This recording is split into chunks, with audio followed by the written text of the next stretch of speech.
Welcome to Goodwin Living. We're so excited to have you joining our team. My name is Jessica Fredericksen. I am a social worker, certified dementia practitioner, certified Alzheimer's disease and dementia care trainer, and certified Montessori dementia practitioner. Today, I'm really excited to talk to you about dementia and our brain health department and education. So first, at Goodwin Living, we are innovators in the field of brain health. Our goal is to continue to do new and innovating things, make sure that we're following best practices for our residents living with dementia. And so part of this is done with our Brain Health Advanced team. So Goodwin Living has a strategic plan which covers a variety of different topics we are really passionate about, like DEI, technology, wellness, talent. We've got different teams who really focus on these initiatives. And so one of them is our Brain Health Advanced team. And so the Brain Health Advanced team focuses on education, outreach with something called the Dementia Friendly Initiatives, our Stronger Memory program, about raising awareness about dementia, reducing stigma, and then creating and researching new and innovative programs. Now, the advanced team is an interdisciplinary team that anyone can be a part of. We also have a brain health department, which is made up of myself, a brain health program manager, which is me, the Stronger Memory outreach coordinator, who helps share our programs with others, and a Stronger Memory coordinator who helps run a lot of education and programming for residents within our Goodwin Living community and service lines. So first, I want to go over some dementia basics, and you'll hear more about this as we continue to do education throughout your time here at Goodwin Living. We really like to follow something called the GEM states.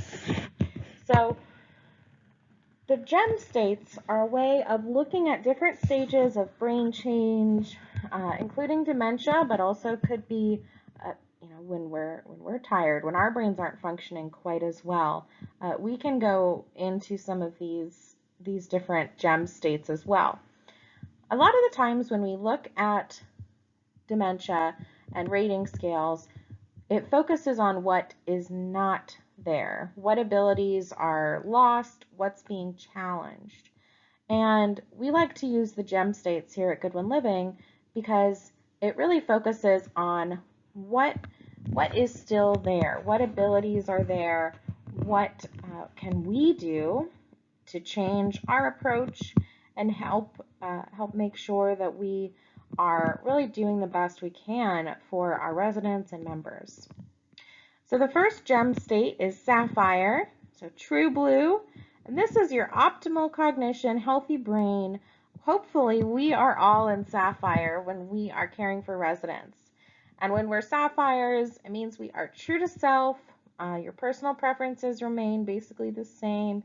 We're able to be flexible, approach things from multiple perspectives. We can be triggered down to diamond, the next gem, if we are stressed or tired or uncomfortable. And so the real big thing about Sapphire, which becomes really important when working with individuals with dementia or individuals who are not in that Sapphire state, is that we can really filter our personal reactions. So we can take the time to analyze and assess the situation and to choose the most effective response. So if someone is struggling, if a resident is confused or not acting in a way that's safe, instead of us taking it personally or getting frustrated, when we're Sapphires, we have that ability to take a deep breath, be calm, and make the most effective decision. Next is Diamond. So if you think about a diamond, the properties of a diamond, it's clear and sharp. So diamonds are still pretty clear. You still have a lot of your memory, um, but things can become more intense. Diamonds can also be cutting. It's very sharp metal, or sharp gem. And so when we're diamonds, we can resist change. We can become more self-focused, so more focused on our own needs.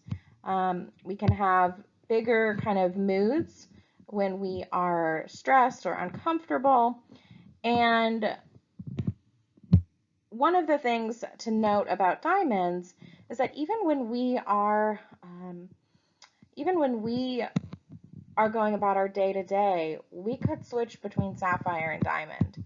And sometimes, I become a diamond when I haven't had a chance to eat lunch or I didn't get enough sleep the night before.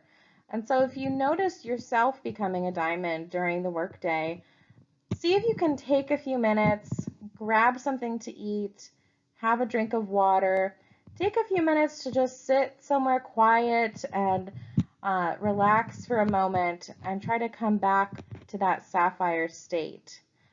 Also important outside of work to have some good self-care routines to make sure that you really are taking good care of yourself. If there is something you need, our HR department has great resources to help, either physical or mental health resources, so that we can really make sure we're not getting burnt out. We're really striving for that sapphire state.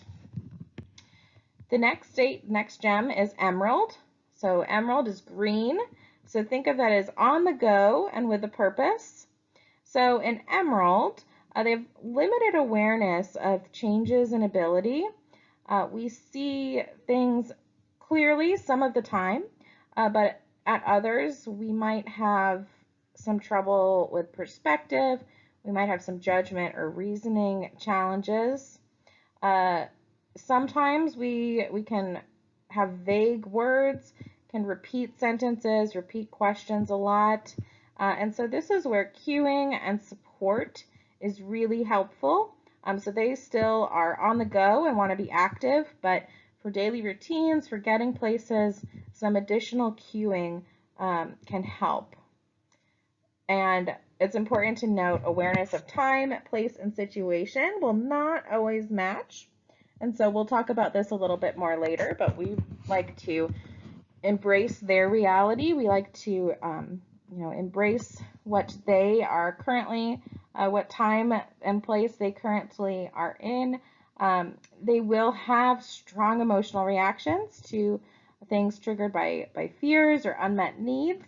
I think we all are like that. If there's a need that's not being met, especially if we can't communicate it very well.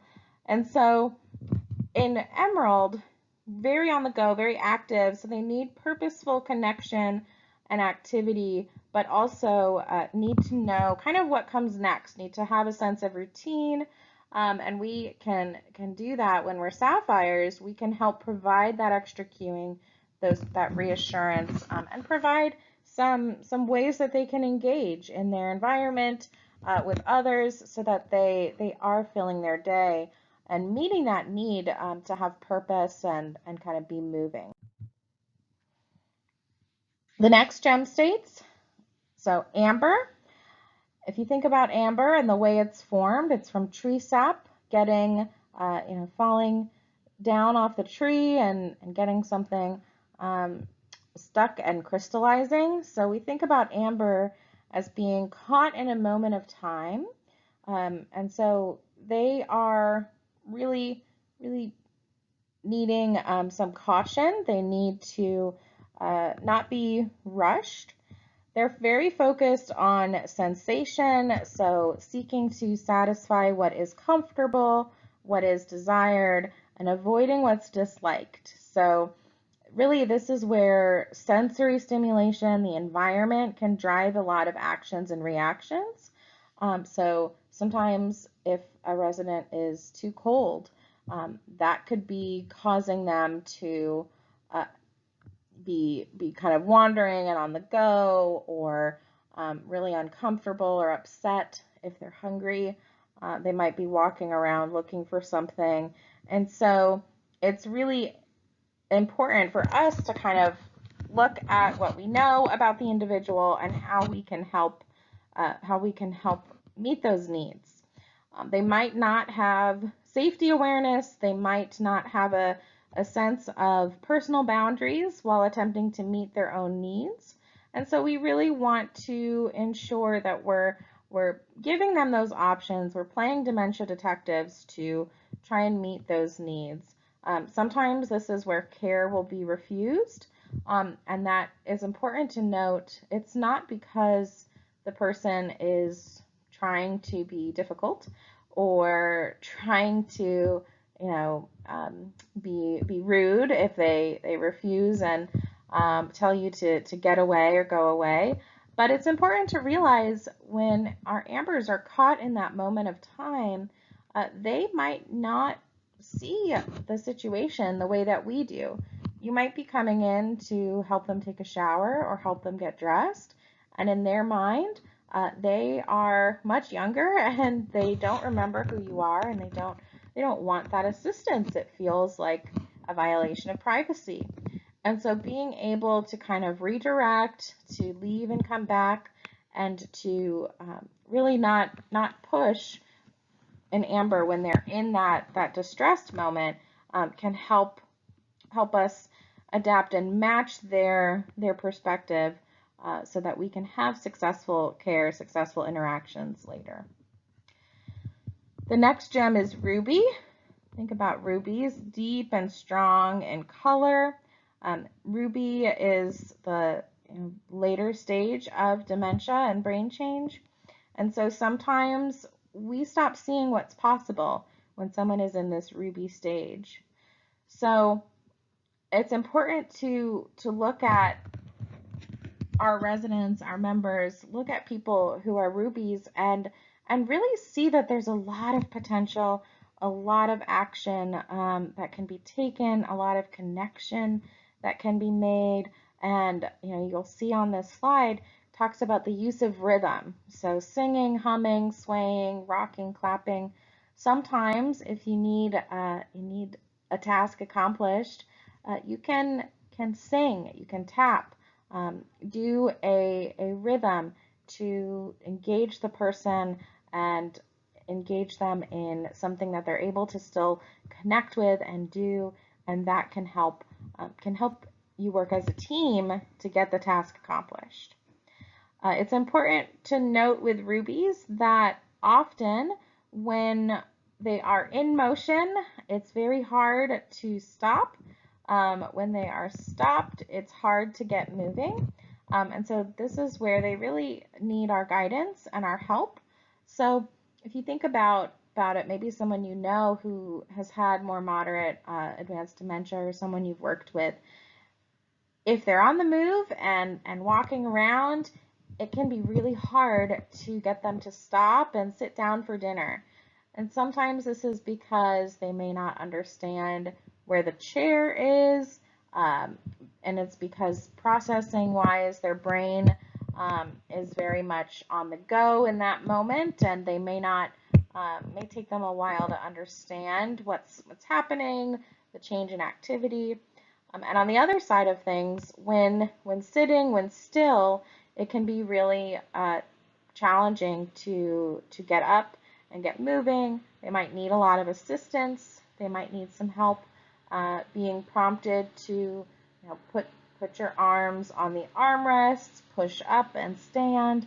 And so providing those cueings, providing things just one at a time, instructions one at a time, that can really help. At this stage in Ruby, we don't necessarily know what to do with objects that we might be holding, like like a fork or like a toothbrush. So we really need some modeling. So instead of just verbal instructions, saying a verbal instruction and mimicking or miming the action or moment. So if you want them to brush their teeth, then maybe you also mime brushing your teeth, or have a toothbrush that you can use. Stick it in your pocket, and you can use that and do the motion of brushing your teeth in front of the resident. Remember, and um, they can follow that more easily. So with all of these states, with all of these gems, they're not static. We can flow through these at different times. Um, we can be somewhere in the middle, but it's just a good guide to think about the abilities that are still there and the approaches and needs of the person, so that we really truly can be a partner with them. We are not just there to tell people what to do. We're not there to simply provide for physical needs, but we really, all of us are we're here to provide a holistic sense of wellness, of community, of care. And so we really want to build these relationships and partner with individuals to ensure that we are meeting their needs in the best way we know how. The last gem state is pearl. And so often once someone is really in this pearl state, this is the very end stage of dementia. And so as someone's slipping into this pearl state, they will kind of start to be more isolated in their own mind. So if you think about a pearl, it's hidden within a shell, but with the right stimulation, the right connections, that shell can open up and you can have this beautiful moment, beautiful connection with the pearl inside. So this is where often individuals will recognize familiar touch, voices, faces. Personhood survives. So all other capabilities may be minimal. Maybe they are at the point where they are bedbound or not able to get up and walk anymore, need assistance with a lot of daily care. But that doesn't mean that their personhood, their need for emotional connection, their ability to receive care and connection, their ability to connect with you, is not gone. That survives through this pearl state. It takes a lot of time to process in the pearl state, so we want to be patient. We want to go slowly in care. And this is where it can really be helpful to connect first via touch.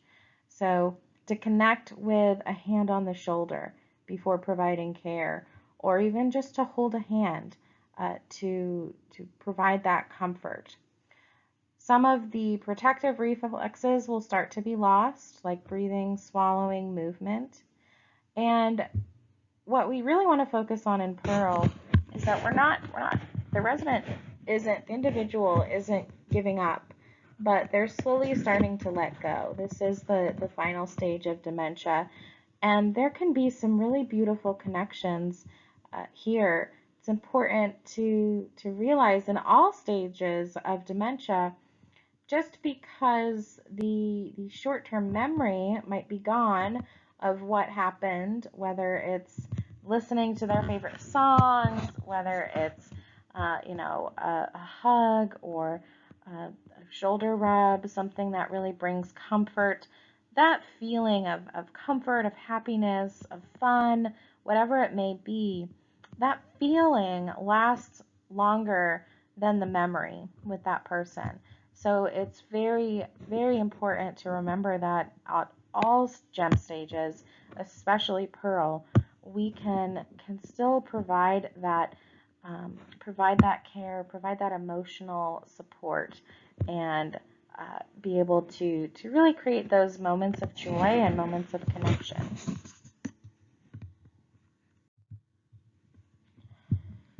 So next we're going to talk about embracing their reality and something called validation.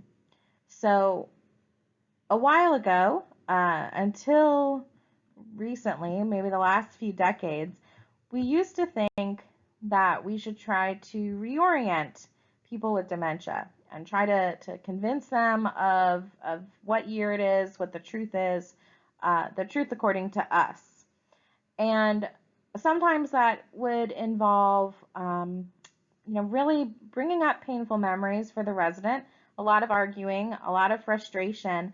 And this was something that, all of healthcare did up until a few decades ago. And a researcher and practitioner named Naomi Feil, she was an amazing woman who stumbled across a a different way of doing things. And she's done a lot of practice, a lot of research, and book writing on the concept of validation.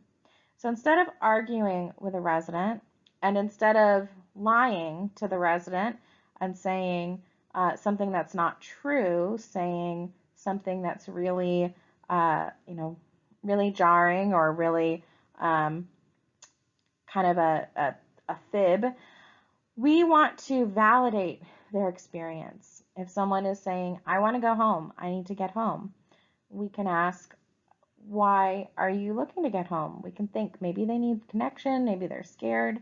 What are some needs?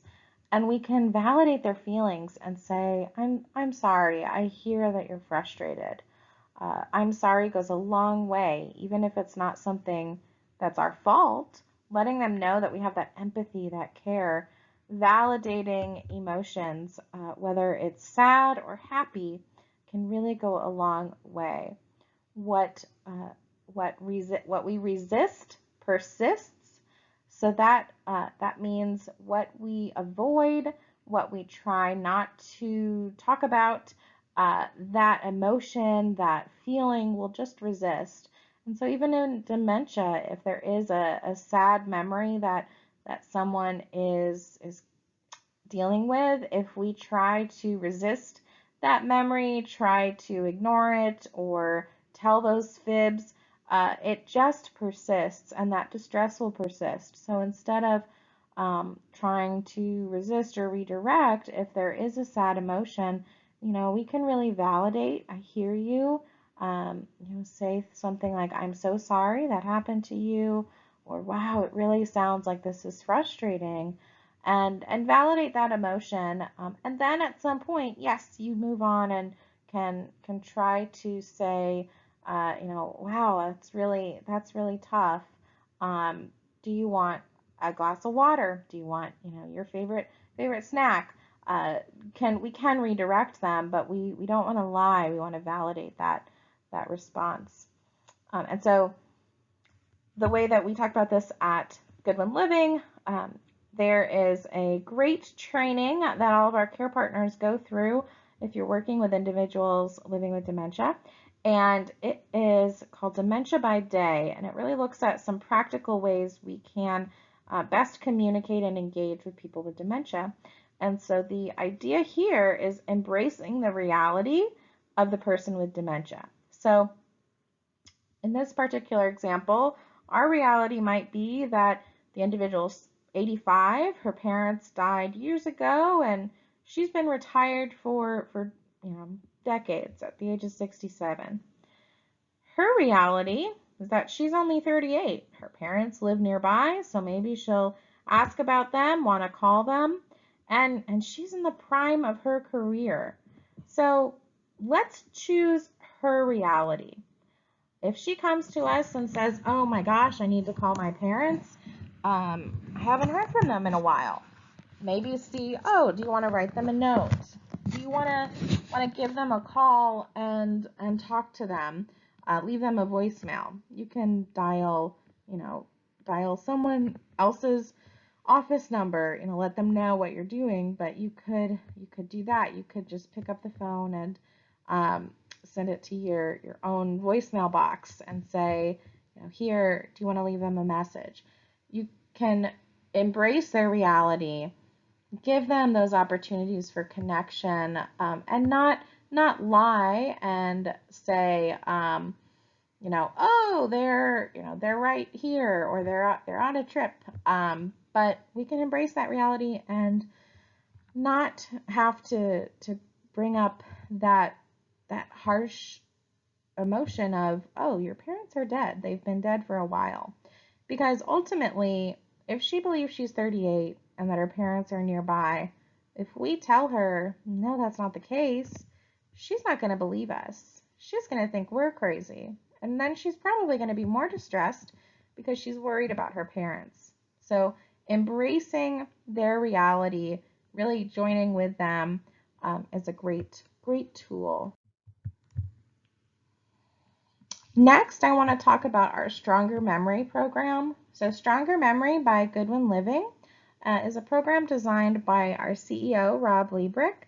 And he designed this program based on a lot of research that showed simple math problems done quickly, reading aloud, and writing by hand are really great to help improve focus, help work the prefrontal cortex, the area of the brain right behind your forehead, which helps us to have good judgment, have that short-term memory, working memory. And so we've been doing a lot of research on the Stronger Memory program, and we've seen that it can help stabilize or improve cognitive functions by doing these 3 exercises, 10 minutes each a day, 5 days a week. And so Stronger Memory is something that at Goodwin Living, we are really trying to build into the culture of all that we do. And so looking for opportunities wherever you work, whatever department, are there ways that you can engage with residents and read aloud? Are there ways you can have residents write something with you? Looking for ways that we can encourage everyone to get these 10 minutes a day of each activity, 30 minutes total, in at least 5 days a week. The next thing I want to share is the Dementia Friendly Initiative. And there is a short video we can watch on that, or that you can watch on YouTube that really details what the Dementia Friendly Initiative is. Dementia Friendly America is a volunteer organization with the goal of raising awareness about dementia in our community, in our wider world, and amongst churches, synagogues, mosques, amongst restaurants, grocery stores, postal offices, banks, all these different sectors of society. We really want to raise that awareness of what dementia is. What do you do if you see someone that might have dementia out in your community, and how can we help them and reduce that stigma of dementia? So all of you will become dementia friends. We have options to take the longer dementia friend training. We do at least a virtual training once a month. And we also have we support 3 of the dementia friendly action teams here in Northern Virginia. And these are volunteer action teams. And so if you are interested in joining this action team and being a part of the Dementia Friendly Initiative, you can let me know, or let anyone know. You can check us out. Each Dementia Friendly Northern Virginia group does have a website, and we support Dementia Friendly Arlington, Dementia Friendly Alexandria, and Dementia Friendly Fairfax. The last thing I want to talk about today is person-directed care and creating home. So at Goodwin Living, our residents and members are the drivers of their own lives. We are our care partners, we are collaborators, but we want to empower choice as much as possible. Now, if we're dealing with someone who has moderate dementia, maybe that choice is limited. Let's give 2 options so that we're not overwhelming the person. But if that's someone who's totally independent and they want to make their own choices, we empower that. Things like, does this resident want to sit down in the living room, or do they want to safely walk around the hallway in their neighborhood? Like if they're on one of our memory care neighborhoods, are they walking safely in the hallway versus sitting down? We want to honor that choice as much as possible, so that we're respecting their wants and their desires. So Person-centered care is the previous evolution of this, and person-centered care means we know the resident and we offer them the option that they like. Person-directed care is what we strive for at Goodwin Living, and it takes it a step further. So maybe I know that at 3 o'clock, Bill loves his coffee, and so I'm going to fill up his coffee mug and give it to him. That would be person-centered care, which is great. But what we want to do at Goodwin Living is go that step further to really offer that choice, that autonomy, let residents feel in control of their own lives because they are adults. Even with cognitive challenges like dementia or stroke, they might need some additional assistance. They might need some support on judgment issues, but we want to empower them to be autonomous adults and to take as much as possible, make their own choices. So the person-directed example of Bill wanting his coffee at 3 would be going up to Bill and saying, "Hi, it's 3 o'clock. Do you want your coffee or something else?" And if they're not really able to decide between the vague something else, maybe you can offer, do you want your coffee or water? Do you want your coffee or juice? We can present those options so that they really have the choice. The other broad cultural aspect here at Goodwin Living is a concept called creating home. And so creating home is the philosophy of nothing about me without me. So that means we are treating our residential communities truly like the residents' homes, and that we're creating that same level of warmth and respect with our team members and clients throughout all of Goodwin Living. So we're not making decisions without the input of the residents and our members. We're not making decisions without asking or looking for nonverbal cues about how someone feels. This is really residents' homes. You'll see in a lot of our higher levels of care, we have pictures, family photos of the residents around to make them really feel at home, to make it not just home-like, but really their home.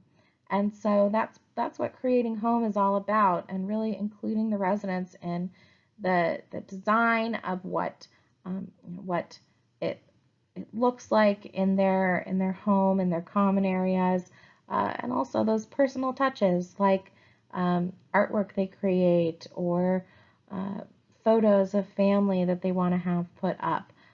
Making sure we're really honoring them and honoring their home, their warmth, that we're coming in as helpers, as partners, but that this truly is their home.